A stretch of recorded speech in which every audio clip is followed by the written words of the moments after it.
Stocks are continuing to spike right now, and my next guest so disapproves of the Federal Reserve and the moves it's made that he even wrote a book called End the Fed. He says now, with President Trump, we're in a position where serious changes to our monetary system could be on the horizon. We welcome former Republican Texas Congressman Ron Paul. Good to see you, Congressman. Thank you for being here. Thank you.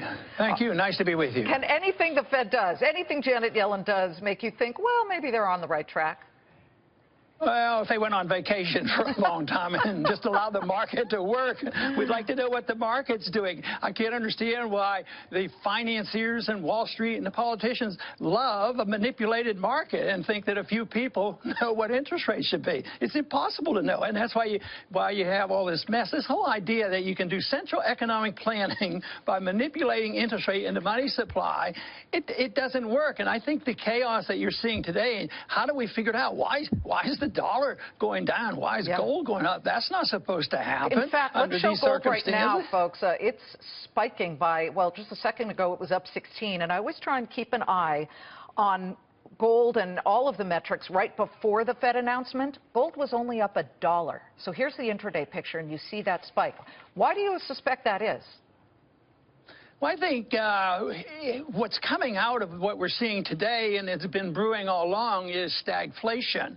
Gold tells you there's going to be inflation, and there's no economic growth. Isn't it sort of bizarre for some people to think that they're raising interest rates in this anemic economy? Well, we've seen job numbers improve. The most recent, and President Trump was really trumpeting it, a gain of 235,000 jobs. Yeah, they're not all real good jobs, and the GDP's not all that healthy. You have to admit it's been a very weak economy, and raising interest rates has usually been reserved almost always for calming down an overheated economy, which I never figured out. On a free market, we like heat in the economy, we like growth, but no, not in a managed economy. You have to turn it off. But what are you turning off? Are we heading for a crash in the stock market? Do you foresee that? I think there's going to be major corrections. You know, just previously on your program, you talk about no inflation. Well, there is in consumer prices and producer prices. That's starting. But that isn't the measure of inflation by a free market economist. Economists, the free market measures it. Did they create a lot of new money and credit? Yes. And you do not know where the money's going to go. And there was you talked all about it this afternoon about the inflation. Stocks, they're inflated. They're going. What about bonds for all these years?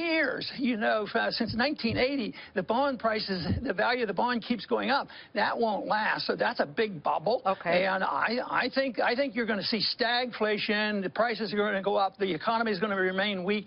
If printing money didn't really give us a healthy 3 or 4 or 5% economic growth, it's not going to do it now either. What about a tax cut? We have been promised that by President Trump by August, and then we're working on, you know, what this health care law will look like. Two questions. If you were still in Congress, would you vote yes on the GOP health care bill? And number two, would you vote yes on tax cuts? Absolutely on the tax cuts. The other one, if it would have to have, you know, a lot of good things in, like savings account and making competitions in the insurance business. But I haven't looked at it in the details to find out exactly what's there. But right now, I don't think it's my kind of bill. Your son hates it. But on the tax cut, I mean, your son, the senator, absolutely hates the bill and says he will not vote for it. Yeah, I think I probably could vote for his. More so.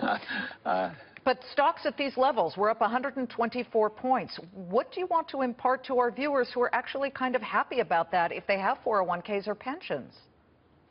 Well, they need to short it, short the market. They're sophisticated investors. But, you know, people who've been shorting it, that they have been, you know, being correct in the last year or so that there's distortions in the market. They've lost a lot of money on that because, you know, the euphoria from Trump, lower taxes and regulations, that all affects the market. But ultimately, fundamentals reign, and you just can't get wealth out of a printing press. All that does is distort things, encourages causes government to do bad things.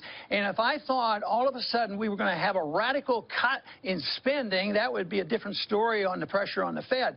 But we're going to spend a lot more money on infrastructure, and for some unusual reason that we're going to spend more money on weaponry and give more money, more weapons around the world. Yeah, that's going to be great for the economy. So there's a lot more spending, and that's inflation. You know, the price of buying an airplane never goes down, so that's inflation too. Well, money is unpredictable. I think used Gulfstreams are coming down.